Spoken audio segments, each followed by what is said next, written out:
Okay, so there seems to still be some confusion about my video on matter, my response to the Prodigy. The Prodigy seems to have some weird idea that if matter has some role to play, that if mind has some role to play in matter, then it's not matter, which I I I don't think that follows. But I guess matter is sort of an elusive concept for us. First of all, I'd like to say that all right, let's since you like to quote quantum mechanics so much, let's take the electron. There's when you're not looking at it's supposed to be some sort of probability wave that collapses when you observe it, right? So it's so sort of everywhere at once until you observe it and it's there. Well, that's fine, but that it's still there when you're not looking at it. It's just not there. It's everywhere. I mean, it still exists when you're not looking at it. It just exists as a probability wave. So that probability wave is still material. Okay, but perhaps we're getting too far ahead of ourselves. But so I mean, let's just try and get empirical and understand what assumptions we can make about reality. You the materialist reductionists, the sort of objectivists with a small o and large O as well, would say that this external reality, this matter, is there regardless of whether we're there or not, regardless of whether there's any observer, um, and it's really hard to prove that assumption because you can't tell if something is there without measuring it, without observing it in some way. So how do you abstract the observer out of it when you need the observer there in order to observe whether it's there?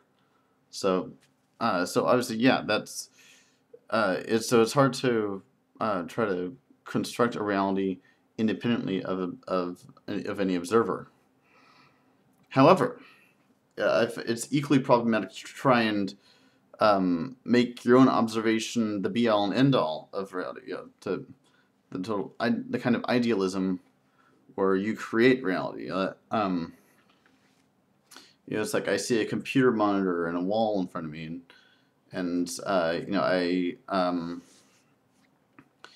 yeah, and so it seems pretty solid and have a definite shape to it. So I'll look away and see. Oh wait, it's okay. That's strange. Maybe I just need to use my imagination a little bit. Okay. Let's see.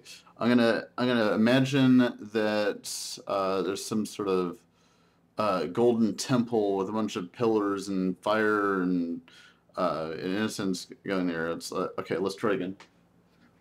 Fuck! It's still the wall, man. It's still the computer.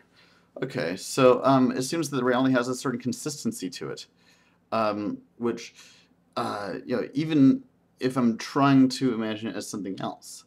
So obviously, my mind is not fully in control of what I'm observing here. It's um, but so we've found that I can't really say that I'm uh, that the world exists independent of my observation of it, but I also can't really say that my observation of it is causing the world to exist. So what we have instead, we get a participatory reality. The observer is a participant in co-creating this reality, and so um, we live in a world that is entangled. That everything exists in relation to everything else, and so everything is both mind and matter. Is and something and everything exists as matter in relation to another's mind. My body is matter to your mind, but it is also yeah would for me there's the material of me which is perceived by the mind, but I'm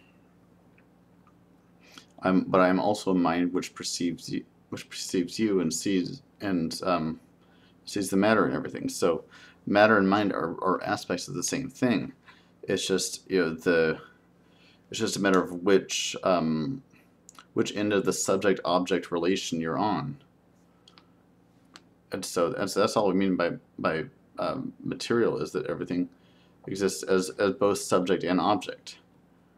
And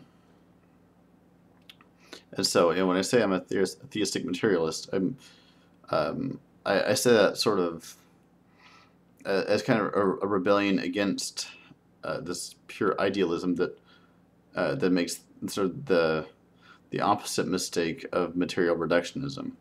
But when I guess what I really say is that I'm as I believe in non-duality between matter and mind. So those are my thoughts for now. Peace.